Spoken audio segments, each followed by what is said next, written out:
A degree of long-term stability that is actually rather difficult to achieve by any other means is provided by the monarchy in conjunction with the Constitution. Imagine that you are the Queen of England and that you are continued to be told that you are not permitted to enter a chamber.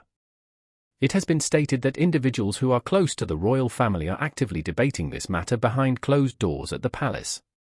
There have been rumors that Princess Anne, sometimes known as the Determinian Princess Royal, has launched legal action in order to safeguard a private wing of the Sandringham Estate. By taking this action, she has essentially thwarted Queen Camilla's plans to spend the summer at one of the most cherished royal residences in Britain, where she intended to enjoy a private retreat. In any case, what exactly is going on? What is the reason for the most tenacious member of the British royal family drawing a legal line in the sand at this very specific moment? Stay here with us because this tale goes far further than just touching on property. An understanding of what Sandringham represents to the Crown has been established. It is necessary to have a solid understanding of what Sandringham is in order to comprehend the significance of this battle. The home is more than just a structure, it is a symbol of the very essence of the British monarchy. There are around 110 miles to the north of London, and the Sandringham Estate is located in Norfolk. It encompasses a breathtaking 20,000 acres of parkland. Since its initial purchase in 1862 by Queen Victoria as a present for her heir, who would later become King Edward VII, it has remained in the private possession of the monarch who is now in power continuously. Sandringham, in contrast to many other royal homes, does not belong to either the national government or the Crown Estate. That which is considered to be personal property is transferred immediately from one sovereign to the next. Because of this contrast, it is important. Sandringham is not a part of the nation, rather, it is within the exclusive possession of the monarch individually. In September of 2022, when Queen Elizabeth II passed away, the ownership of Sandringham was transferred directly to King Charles.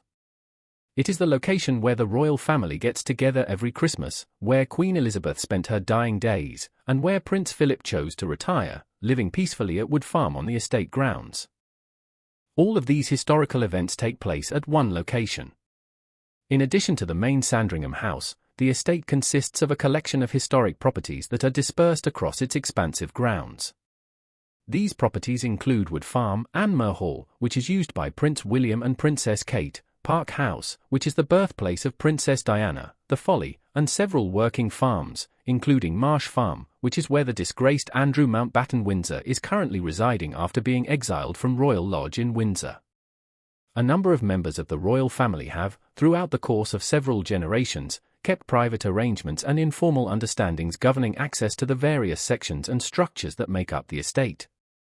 Throughout the course of history, these arrangements were typically handled by means of a gentleman's agreement between members of the family. These agreements, on the other hand, are becoming more formalized and contested in the volatile climate of the year 2026.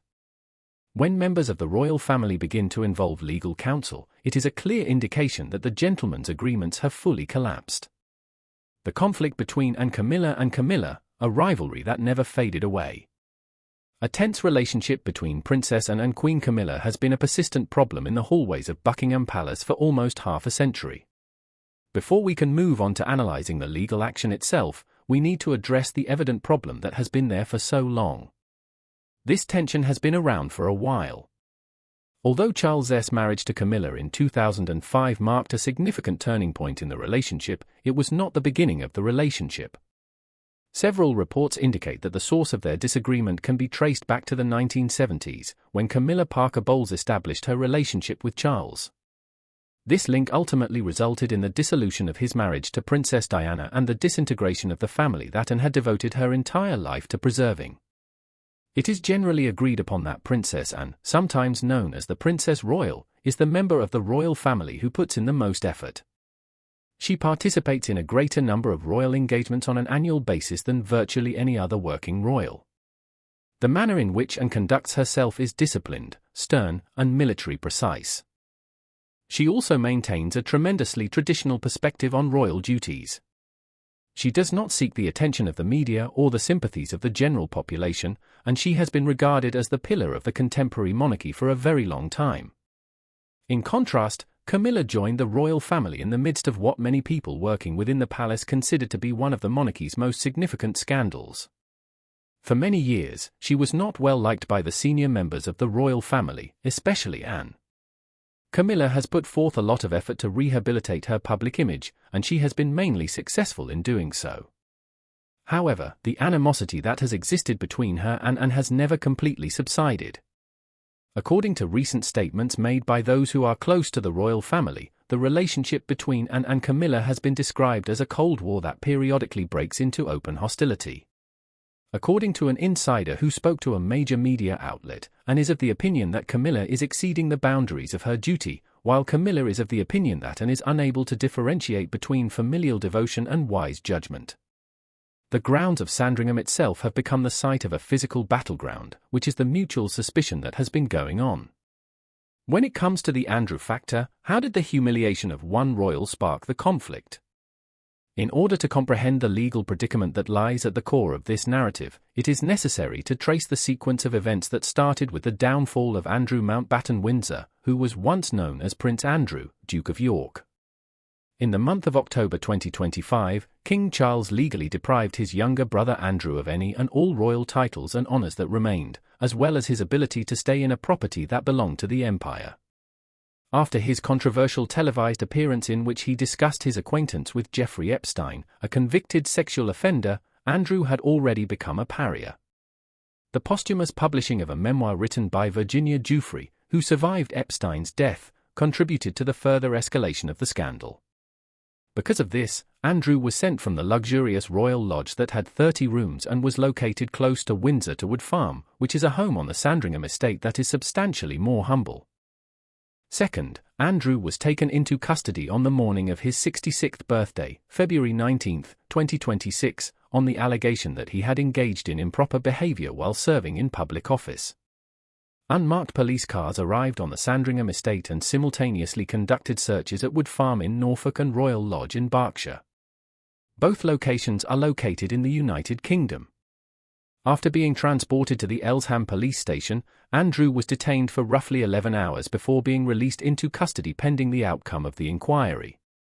An astounding occurrence was marked by this occurrence. This is the first time that a member of the royal family has been arrested since Queen Elizabeth I held her sister Mary in the year 1554.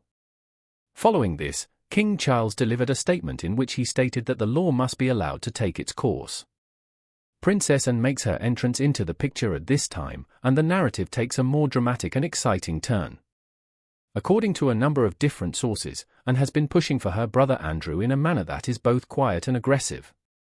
She has been working to ensure that he is treated with the fundamental human decency throughout this conflict. It has been alleged that she communicated her worries to King Charles and Prince William personally over his deteriorating mental health. A private family effort to ensure that the institution does not fully abandon Andrew has been described as being driven by Anne, who has been identified as the driving force behind the initiative. On the other hand, it is said that Queen Camilla has taken a firm stance against any adjustments that could be made for Andrew. She is said to consider any indications of family cohesion as a potential danger to the reputation of the crown. According to a source within the palace, Camilla is utterly shocked that Anne is carrying out any kind of investigation into this matter. At this point, the disagreement regarding Andrew's well-being has spread to concerns around the availability of space, access, and legal rights within Sandringham itself. A move that is legal. Exactly what actions did Anne's attorneys take? What has the legal team representing Princess Anne done? And how does this affect the plans that Queen Camilla has for the summer? According to the information provided by several sources, Princess Anne has formally asserted and documented her family's private use rights over a certain wing of the Sandringham estate. This statement was made through her legal agents. By taking this action, Anne is not making an attempt to assert her right to ownership of property that is owned by the master. Its purpose is to serve as a legal formalization of the informal agreements that have traditionally governed the manner in which different members of the family use the numerous properties that are located on the estate. These kinds of agreements are typical on huge ancestral estates located all over the United Kingdom. Formal licenses to occupy, customary usage agreements, or time-sharing arrangements are frequently established by families with multi-generational claims through the services of solicitors. This is especially the case when informal understandings begin to deteriorate. It would appear that the informal agreements that had been made at Sandringham were terminated in the year 2026 when her family chose to hire attorneys in order to properly document and protect their access to specific areas. There are two things that Anne is achieving. The first thing that she is doing is establishing a legal paper trail that the palace will not be able to easily ignore or overlook. Second, she is conveying a profound message to Camilla, who holds a position of authority inside the palace hierarchy. This portion of the land belongs to me, and I will not be relocated. This action is being taken at a crucial moment in time. It is customary for members of the royal family to congregate at Sandringham House for special summer activities between the dates of July 13th and August 3rd, which is the period of time that Sandringham House is formally closed to private visitors.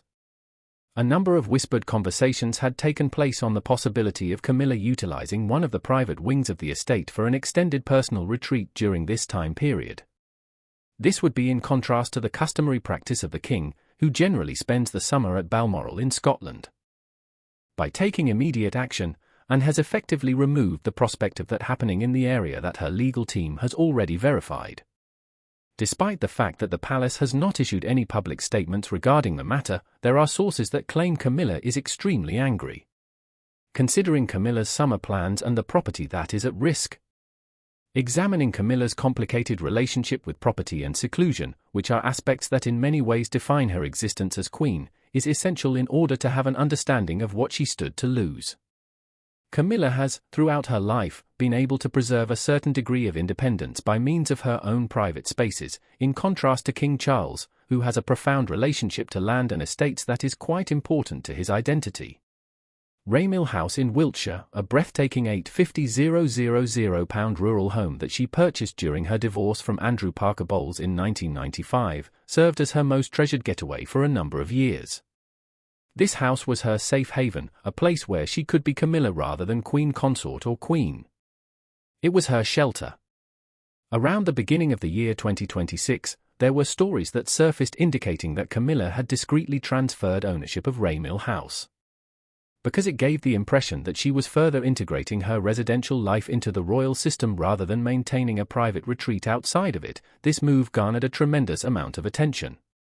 Additionally, it was rumored that King Charles had purchased a property in Wiltshire that was adjacent to the royal residence for the sum of £3 million, which further entwined their private lives in that region.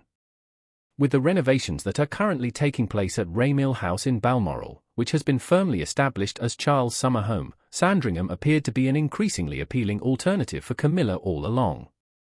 Near the estate's grounds, which she openly admires, she would be able to maintain a discreet, lower-profile presence throughout the summer months in this location, which would also allow her to avoid the unrelenting public expectations that the London schedule must fulfill. The precise wing that Anne's attorneys are apparently attempting to protect is believed to be a section of the estate that has historical ties to Anne's family arrangements. These linkages include spaces that have been used informally by the household of the Princess Royal during visits.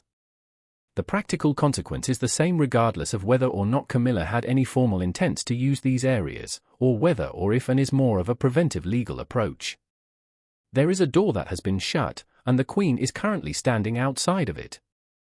With Charles trapped in the midst, the monarch is unable to emerge victorious. The King of England is going through a difficult period because he is torn between two powerful women in his life. Despite the fact that he is also managing challenges for the monarchy, he is battling with major health issues. He announced in December 2025 that he would reduce the number of cancer treatments he was receiving, which was an indication that his health might be improving. However, he is still being treated for a dangerous condition. His brother has been taken into custody, and his son Harry continues to cut himself off from the rest of the family. In order to maintain the family's visibility in the public eye, Harry is currently engaged in a legal battle with British newspapers. In spite of the fact that public support for the monarchy is generally solid, it has been put through a number of tests in recent times. With regard to the family estate, his sister Anne and his wife Camilla are currently engaged in a legal and personal conflict among themselves. The palace is said to be reluctant to intervene, according to sources close to the palace. Particularly during his illness, he places a high importance on Anne's allegiance because she has shown public support for him and supplied him with private aid. On the other hand, he is also dependent on Camilla, who many people consider to be a powerful and calming influence on his relationship life. According to one of the assistants, both of the women have a strong will and do not give up easily. This puts Charles in a difficult situation, as he must attempt to negotiate between them while also maintaining the unity of the family. Charles has decided to maintain his silence for the time being. It's possible that this tactic will buy him some time, but those who are close to the family claim that it bothers both of the different ladies. It is not the same thing as being neutral when it comes to royal politics to remain silent. More conflict is frequently the result in the long run. Due to the fact that this conflict is now a part of legal documents at Sandringham, it is no longer possible to ignore it indefinitely. In the future, the family, the estate, and the crown will all be affected. There are significant concerns that the royal family must address regarding the future of Sandringham, which is a private residence for the monarchs. At the moment, the legal team representing Princess Anne asserts that they have rights over particular sections of the estate. Because of this, Queen Camilla is effectively prevented from entering certain locations for the time being. The possibility of a private agreement between members of the family has been elevated to the status of a legal concern. This change has repercussions that extend beyond the scope of a single summer vacation. Sandringham has been the center of the British monarchy for a significant amount of time. It is a place where the royal family can be themselves, away from the scrutiny of the public. In addition, King George VI passed away there, and Queen Elizabeth II was a huge fan of it. Christmas is a time when the family gets together, not because they are required to, but because they really do feel at home in that setting. As a result of the participation of lawyers in this estate, it appears that the Windsor family is experiencing a loss of its family bonds, and that they are now becoming more dependent on measures rather than personal connections. By retaining legal counsel, Princess Anne has made it very obvious that she is of the opinion that the era of informal agreements has come to an end. It is possible that she is expressing that family harmony is no longer attainable by giving legal clarity for her household a higher priority than maintaining family unity. On the other side, Queen Camilla do not give up readily to pressure or intimidation. In spite of years of public criticism, she is more self-assured than ever before in her job, despite the fact that she is 78 years old. There is a low probability that Anne's legal measures will discourage her. A point that remains unanswered is whether she will choose to exacerbate the fight, so garnering greater attention from the public, or whether she will find a method to secure her position at the estate. During this time, Andrew Mountbatten Windsor is residing in Wood Farm, which is located on the grounds of Sandringham. His mental health is allegedly a source of concern, and he is currently the subject of an inquiry by the police. He has also lost his titles. In spite of the fact that Princess Anne has been a strong supporter of him, the monarchy has not changed its position. In spite of this, Anne is at least keeping an eye out for him. The royal and the rough sides of the monarchy have both been seen at Sandringham for the first time. Both deaths and scandals have occurred there in the past. As of the year 2026, it has evolved into the setting for a conflict that involves power, space, loyalty, and legacy of some kind.